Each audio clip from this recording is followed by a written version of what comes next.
नमस्कार, स्वागत है आप सभी का सी न्यूज भारत में और मैं हूं आपके साथ ज्योति श्रीवास्तव। बिहार चुनावी मोड में है और वादों की बारिश शुरू हो चुकी है, लेकिन इस बार सिर्फ बारिश नहीं, सुनामी आई है वादों की। तेजस्वी यादव ने एक ऐसा ऐलान कर दिया है जिसे सुनकर विरोधियों के होश उड़ गए और अर्थशास्त्री अपना माथा पकड़कर बैठ गए। तेजस्वी ने कहा कि अगर उनकी सरकार बनी तो बिहार के हर परिवार को एक सरकारी नौकरी दी जाएगी। जी हां, हर परिवार को एक सरकारी नौकरी। अब सवाल ये उठता है कि क्या ये वादा जमीनी हकीकत है या बस चुनावी स्टंट? क्या यह आर्थिक न्याय है या आर्थिक विनाश का ब्लूप्रिंट? और क्या तेजस्वी का ये दाव उन्हें सत्ता तक पहुंचाएगा या मजाक का पात्र बना देगा? चलिए आंकड़ों और तर्कों के साथ समझते हैं कि ये दावा कितना दमदार और कितना ध्वस्त। बिहार की सियासत में उस वक्त हलचल मच गई जब राष्ट्रीय जनता दल के नेता और पूर्व उप मुख्यमंत्री तेजस्वी यादव ने एक चौंकाने वाला चुनावी वादा कर दिया। उन्होंने कहा कि अगर 2025 के विधानसभा चुनावों के बाद उनकी सरकार बनती है तो राज्य के हर परिवार को एक सरकारी नौकरी दी जाएगी। तेजस्वी ने कहा, एनडीए ने 20 सालों में नौकरी नहीं दी, हम 20 दिनों में कानून लाएंगे और 20 महीनों में से लागू कर देंगे। सुनिए। बस बहुत हुआ, अब बिहार बदनाम नहीं होगा बल्कि देश दुनिया में बदलाव का वाहक बनेगा। सामाजिक न्याय के बाद बिहार अब आर्थिक न्याय का गवाह बनेगा। बिहार में अब नौकरी का नव जागरण होगा।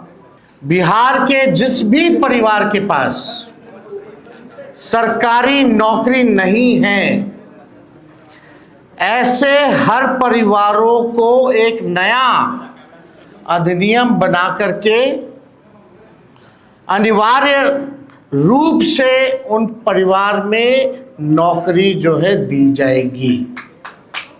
सरकार बनते ही इन्होंने 20 साल तक कोई नौकरी नहीं दी, कोई रोजगार नहीं दी, लेकिन सरकार बनते ही 20 दिनों के अंदर यह अधिनियम बनाया जाएगा और 20 महीने में ऐसा कोई बिहार का घर नहीं बचेगा जिसके पास सरकारी नौकरी नहीं होगी।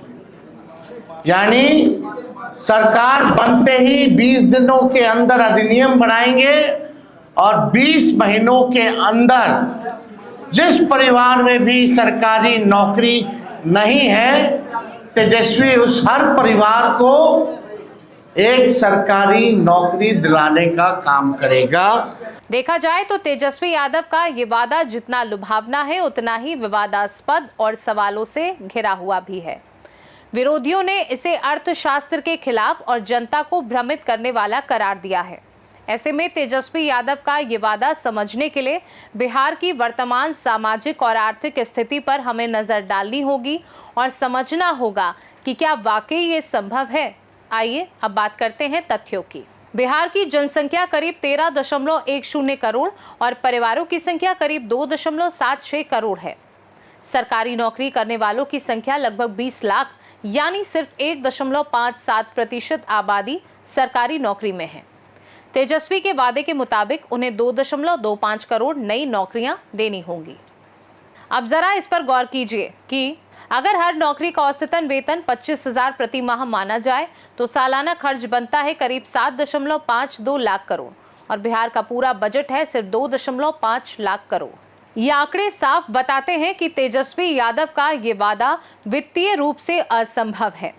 यानी तेजस्वी का वादा बजट से 3 गुना बड़ा और बिहार की जीडीपी का करीब 70% खर्च करने वाला है। इतना तो किसी देश का रक्षा बजट नहीं होता। फिलहाल बिहार में सालाना सरकारी भर्तियां 50,000 से 1 लाख के बीच होती हैं और तेजस्वी चाहते हैं कि 2 करोड़ से ज्यादा नौकरियां सिर्फ 20 महीनों में। भर्ती प्रक्रिया, परीक्षा, इंटरव्यू, सत्यापन, ये सब मिलाकर एक नियुक्ति में सालों साल लग जाते हैं। बीपीएससी जैसी एजेंसियां पहले से बैकलॉग में हैं। ऐसे में सवाल ये है कि क्या ये प्रशासनिक क्षमता की बात है या पब्लिक को मूर्ख समझने की गलती। वहीं नीतीश कुमार सरकार का दावा है कि 2020 से अब तक 12 लाख युवाओं को नौकरी दी गई है, जो संविदा और विभिन्न योजनाओं के तहत है। इसके मुकाबले तेजस्वी यादव का वादा 150 गुना अधिक बड़ा है। आपको बता दें, इस तरह के वादे पहले भी किए जा चुके हैं, लेकिन उनकी हकीकत सामने आ चुकी है। 2019 लोकसभा चुनाव में कांग्रेस नेता राहुल गांधी ने न्यूनतम आय योजना के तहत हर गरीब परिवार को 12,000 महीना देने का वादा किया था।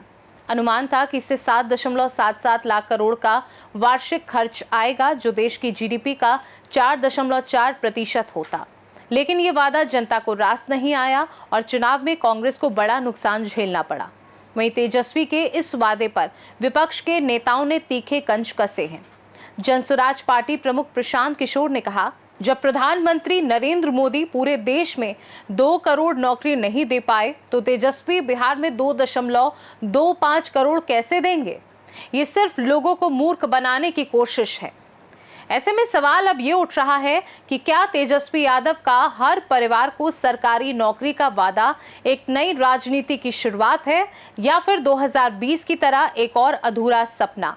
बिहार की जनता, खासकर युवा वर्ग, इस वादे से आकर्षित जरूर हो सकता है, लेकिन सवाल वही है कि क्या वादे सुनने चाहिए या उनके पीछे की सच्चाई भी समझनी चाहिए। 2025 का ये चुनाव सिर्फ राजनीति नहीं, विवेक और हकीकत के बीच का फैसला है। अब देखना यह है कि बिहार के मतदाता सपनों को चुनते हैं या संभावनाओं को। खास रिपोर्ट में फिलहाल के लिए इतना ही। देश दुनिया की बाकी खबरों को जानने के लिए आप देखते रहिए सी न्यूज़ भारत।